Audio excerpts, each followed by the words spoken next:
Hi guys! So ngayong araw nga ay susulitin ko na ang paggamit ng Compass card ko dahil mag-e-expire na siya. Sayang naman kasi 'di ba? Tapos covered niya pa yung zone 1 to 3. Kaya kung saan-saan talaga ako nakakarating within Metro Vancouver. So ngayon ay naisipan kong pumunta sa North Vancouver. Kagabi pa nga lang iniisip ko na kung saan ba ako pupunta para masulit ko na yung card ko. Kasi hanggang bukas na lang siya. At habang nagre-research ako, nakarating na nga ako ng Deep Cove. Ang galing nga kasi malapit lang. Kasi pag by car, 30 minutes lang siya. Pero dahil nagbus ako, inabot ako ng 1 hour and 45 minutes. Nung pagkababa ko nga dito, amaze na amaze ako sa ganda ng view. Tapos marami ring kainan, kaya naisip ko na kung anong kakainin ko mamaya. Yung vibe ng place para sa akin, para siyang may pagkabagyo na may pagkasubik. Tapos ito nakita ko to, syempre mag-ice cream talaga ako, hindi pwedeng hindi. Pero in fairness, kahit tumagal yung traveling time sa bus, okay lang naman kasi sanay naman akong bumahi ng ganun. Same lang naman kapag lumuluwas ako from Bulacan to Manila. Tsaka dito convenient naman din mag-commute compared sa bansa natin. Wala rin kasing ka-traffic dito. Well, sa experience ko, parang wala namang traffic or baka traffic man yun, hindi lang ako aware na traffic na pala yun sa lagay na yun. Tumagal lang naman din kasi yung travel time kasi syempre 15 minutes usually yung pagitan ng mga buses.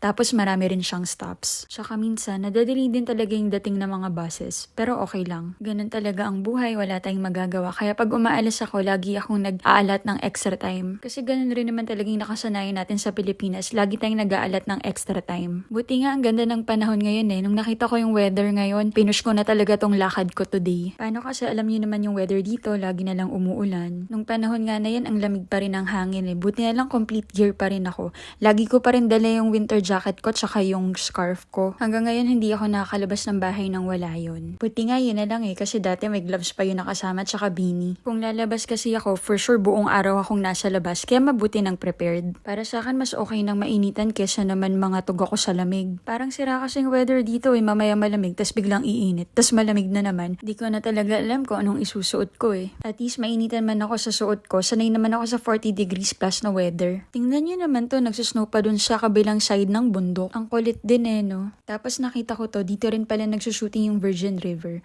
Well, hindi ko naman alam kung anong series yun. Tapos ayun, naglibot-libot lang din ako dito. Iniisip ko nga kung ano bang gagawin ko Ayoko rin naman magkayak, tsaka hindi mo makita yung ilalim niya, nakakatakot kaya. Kaya habang naglalakad-lakad ako dyan, inisip kong mag-search muna kung ano ba yung mga lugar na pwedeng puntahan malapit dito. Medyo malinaw pa yung banda dito at tsaka medyo kita mo pa yung ilalim. Dun kasi sa dulo sobrang wala ka nang makita. Syempre hindi mawawala ang pagpicture. Nakakainis nga kasi ang kulimlim, pero buti hindi naman umulan. Habang naglalakad-lakad nga ako sa area na to, may pa-mini creek din sila. Sakto lang din yung dami ng tao ngayon kasi nga maaraw. Paano kasi ilang araw nang umuulan?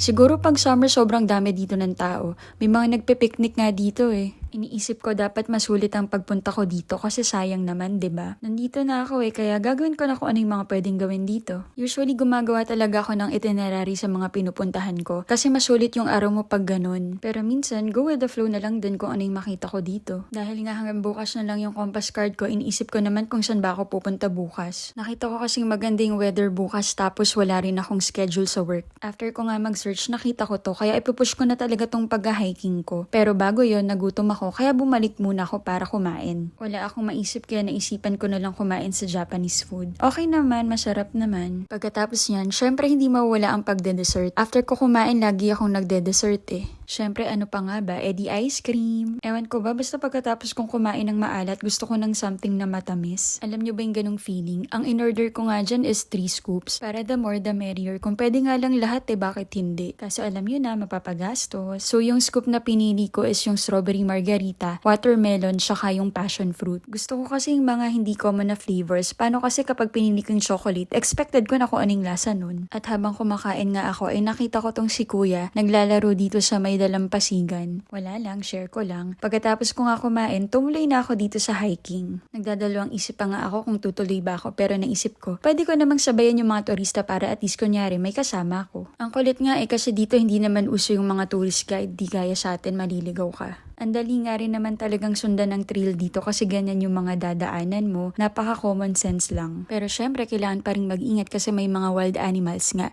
Alam nyo naman, uso mga bears dito, yung mga coyote, tsaka yung mga cougar. Buti marami rin talagang turistang makakasabay mo tsaka makakasalubong. Yung papunta nga dito sa Quarry Rock, ang daming patulay tsaka ang daming pa-falls. Along the way, puro ganito lang din yung makikita mo kaya mukhang paulit-ulit lang yung nilalakaran ko. Nakakapagod din siya in fairness puro paakyat kasi to. Pero dito, tingnan nyo, nakikita nyo ba yung color orange na yun? Yan lang yung susundan mo para hindi ka rin maligaw. O, diba? Ang galing. Tsaka yung ibang areas din may harang din kasi. Yung mga may nakatumbang puno, kaya ibig sabihin nun, hindi ka pwedeng dumaan dun. Kaya dun ka lang dapat sa trail. Kapag napapansin kong wala na akong kasabay sa likod o kaya sa harap, binibilisan ko na lang or kaya medyo inaantay ko. Paano kasi nakakatakot naman mag-isa dito, no? Wala lang, overthinker din talaga ako. And after 48 years, ito na, malapit na tayo sa tuktok. Ang saya. Maganda rin siguro kung prepared ka bago ka umakyat dito kasi nakakahingal din talaga. Well, pwede ka naman magpahinga in between kung gusto mo. Buti na lang din talaga naisipan ko munang kumain bago ko umakyat dito. Yun nga lang dahil busog ako nung umaakyat ako kanina, medyo nagsa-side stitch na rin ako. Pero kinayan naman kaya binagalan ko na lang ng konti. Pero masasabi ko talagang sobrang worth it yung pag-akyat nyo dito. Tingnan nyo naman, sobrang ganda ng view. Ganito pala yung itsura niya sa taas. Sobrang sarap din tumambay dyan, mga ilang minutes din akong nagtagal dyan. Yung ang lamig ng hangin, tapos ang init ng araw, so nagbabalance lang siya. Ang dami nga ring nagpipicture dyan eh. Parang gusto ko na nga magpa-picture dito sa mga to, kaso nahihiya ako eh. Okay lang, pwede naman bumalik. Eto nga, ginawan ko na lang paraan. Kaso ang hirap kumuha ng angle, kaya ang pangit tuloy. Pero pwede na rin yan kaso wala, diba? Dahil nakita kong paalis na rin si ate, umalis na rin ako para may kasabay ulit ako. Sa totoo lang nung mga time na yan, init na ako sa suot ko. Paano ba naman kasi naka-winter jacket ako, diba? Tsaka naka-scarf. Paano naman kasi, diba, pag nag-hike ka, nawa-warm up ka. Kaya sinabit ko na lang yung scarf ko dun sa may jacket ko. At buti naman, na-experience ko ulit na pagpawisan. Paano kasi pag nandito ka, ang bilis matuyo ng pawis mo, parang hindi ka pinagpapawisan. At finally, malapit na akong makababa. Yay! Malapit ko nang makita ang realidad. Medyo matagal din siya ha. Paano kasi balikan, inabot ako ng 2 hours halos. In fairness, nakakapagod din siya. Feeling ko nga na-burn lahat ng mga kinain ko eh. Syempre, bago ako umuwi, naisipan ko ulit daanan to.